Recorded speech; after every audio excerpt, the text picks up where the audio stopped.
Assalamualaikum warahmatullahi wabarakatuh. Selamat pagi, kami dari kelompok 6 ingin mempresentasikan masing-masing gambaran umum mengenai negara-negara kami. Baik, yang pertama adalah negara Jerman. Jadi permasalahan utama yang sedang dihadapi oleh negara Jerman itu adalah krisis energi, teman-teman. Nah, hal ini tuh terjadi setelah pasokan gas dari Rusia itu berkurang akibat konflik geopolitik gitu. Nah, terus dampaknya yang pertama, harga energi melonjak, biaya produksi industri meningkat, inflasi naik, dan masyarakat kelas menengah ke bawah itu yang paling terkena dampaknya. Nah, terus untuk mengatasi hal ini, pemerintah Jerman juga udah mengeluarkan beberapa kebijakan, diantaranya yang pertama mengeluarkan dana darurat sebesar 200 miliar euro untuk menekan harga energi dan pemberian subsidi kepada rumah tangga serta industri. Kemudian yang kedua mengenai transisi energi melalui pemanfaatan tenaga angin dan surya. Dan yang ketiga melakukan kampanye hemat energi nasional serta reformasi struktural sistem energi agar lebih efisien dan berkelanjutan. Nah, sekarang apakah kebijakan ini bisa diterapkan di Indonesia? Mari kita lihat. Untuk yang pertama adalah subsidi energi. Jika kita lihat, subsidi energi ini sudah kita lakukan, misalnya saja ada subsidi BBM, subsidi listrik, dan memang cukup efektif untuk meringankan beberapa masyarakat. Kemudian yang kedua adalah dorongan energi terbarukan. Ini juga menurutku sangat cocok karena di Indonesia ini punya potensi besar di panas bumi, air, dan matahari. Kemudian ada kampanye hemat energi, ini juga masih relevan karena mungkin saja di Indonesia ini konsumsi energi kita masih boros, tapi dana darurat besar seperti Jerman mungkin tidak bisa diterapkan di Indonesia karena keterbatasan fiskal dan APBN kita tidak sebesar punya Jerman. Sekian dari Jerman. Oke, selanjutnya adalah Venezuela. Jadi situasi di Venezuela masih sangat kompleks karena ketidakstabilan politik, kolapsnya keuangan, dan korupsi yang telah menciptakan lingkungan yang memungkinkan untuk organisasi kriminal transnasional itu beroperasi tanpa terkendali di sana. Nah, gimana sih kartel dan kelompok kriminal terorganisir di sana itu memperburuk keadaan di Venezuela? Yang pertama, kartel di sana itu udah benar-benar menguasai negara. Mereka itu mengontrol wilayah perbatasan, memungut pajak dari rakyat, bahkan menciptakan beban ganda bagi masyarakat miskin. Nah, dari situ ekonomi ilegal di Venezuela jadi dominan. Kenapa? Karena ekonomi formalnya runtuh dan masyarakat terpaksa masuk ke aktivitas ilegal yang membuat kemiskinan menjadi semakin parah. Lalu dari ekonomi ilegal tersebut, investasi dan bantuan jadi terhambat. Situasi yang tidak aman bikin investor enggan masuk dan program pengentasan kemiskinan jadi tidak efektif. Terus lanjut ke kebijakan pemerintahnya, ada reformasi hukum anti narkoba, program social club, dolarisasi de facto, dan operasi militer perbatasan. Aku pengen menjelaskan lebih rinci tentang reformasi hukum anti narkoba. Jadi undang-undang ini tuh udah disesuaikan dengan standar internasional. Dan juga wewenang kontra narkoba diperluas ke semua angkatan bersenjata. Terus menurut aku juga kebijakan reformasi hukum anti narkoba ini bisa relevan di Indonesia karena Indonesia juga masih menghadapi masalah narkotika dan kejahatan terorganisir lintas negara. Jadi reformasi hukum yang tegas kayak reformasi hukum anti narkoba ini disertai koordinasi antar aparat itu sangat penting. Tapi harus diawasi ketat agar tidak disalahgunakan aparat dan bisa memperkuat pemberantasan narkotika. Tahiyati min dolat o Imarat o Arabia o Mutahida, yang artinya salam hangat dari Uni Emirat Arab. Di sini saya akan melanjutkan presentasi saya yang akan saya bawakan dengan negara Uni Emirat Arab. Oke, yang pertama adalah 94% penduduk Uni Emirat Arab ini adalah ekspatriat, yang dimana warga asli Emirat itu jadi minoritas di negaranya sendiri. Jadi ekspatriat itu adalah orang yang berada di luar keluarga negaranya sendiri karena beberapa alasan seperti pengembangan karir, pendidikan, pekerjaan, dan sebagainya. Terus yang kedua adalah tidak ada pajak penghasilan pribadi yang sebagian besar penerimaan negaranya itu berasal dari migas, pariwisata, dan investasi. Nah, masyarakat di Uni Emirat Arab ini pada dasarnya sejahtera, tapi tingkat kesejahteraan itu tidak merata. Seperti yang kita tahu bahwa warga negara Emirat di sana ada sekitar 10% populasinya, dan mereka menikmati standar hidup yang tinggi dengan dukungan subsidi pemerintah, pendidikan dan kesehatan gratis, dan serta akses pekerjaan di sektor publik. Tapi sebagian besar penduduknya itu adalah pekerja migran, di mana kondisinya itu beragam. Dan kalau kita lihat migran profesional itu memiliki keahlian tinggi yang umumnya sejahtera, namun bekerja sektor konstruksinya itu domestik dan masih menghadapi keterlambatan gaji, kondisi yang kerja berbahaya, dan akses terbatas terhadap layanan dasar.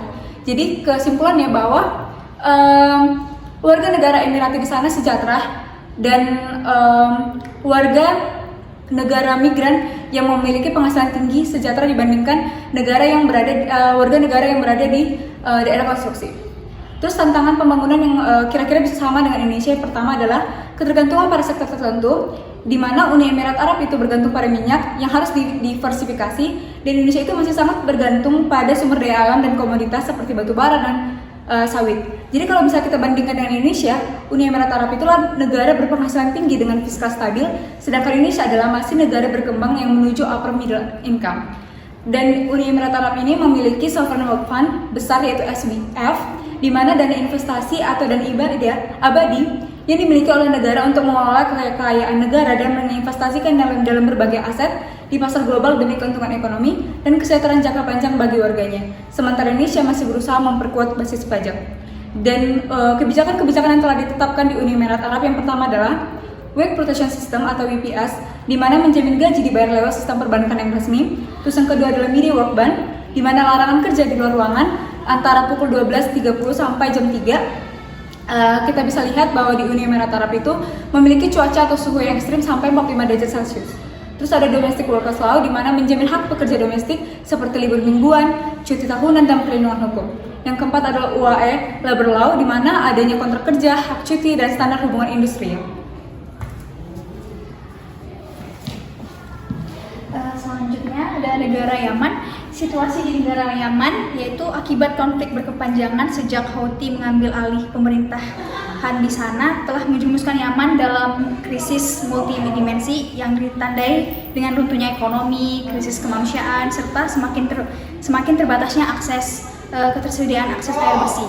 Nah, kemudian kebijakan dari negara Yaman ini yang pertama itu program UNICEF seperti kebutuhan pangan, air sanitasi, serta meningkatkan kesehatan yang disebabkan oleh kurangnya akses air bersih dan sanitasi.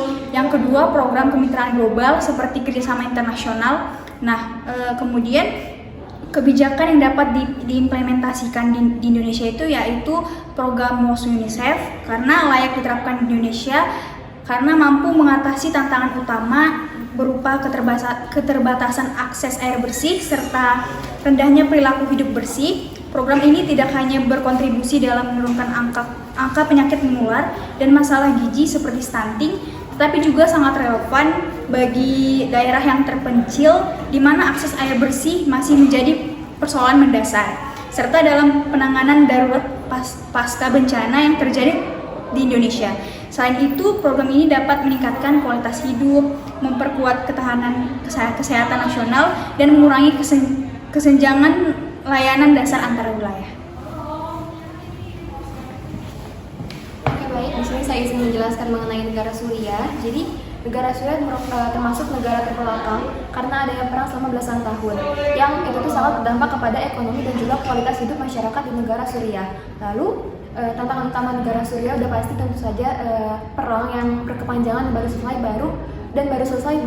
baru-baru ini di tahun 2024. Nah, dengan adanya perang tersebut itu tuh sangat berdampak ke kondisi ekonomi, kesehatan, infrastruktur yang ada di negara tersebut. Nah, kondisi itu tuh diperparah dengan adanya bencana alam gempa pada tahun 2023 yang cukup besar sehingga pemerintah negara Suriah itu harus membangun ulang infrastrukturnya.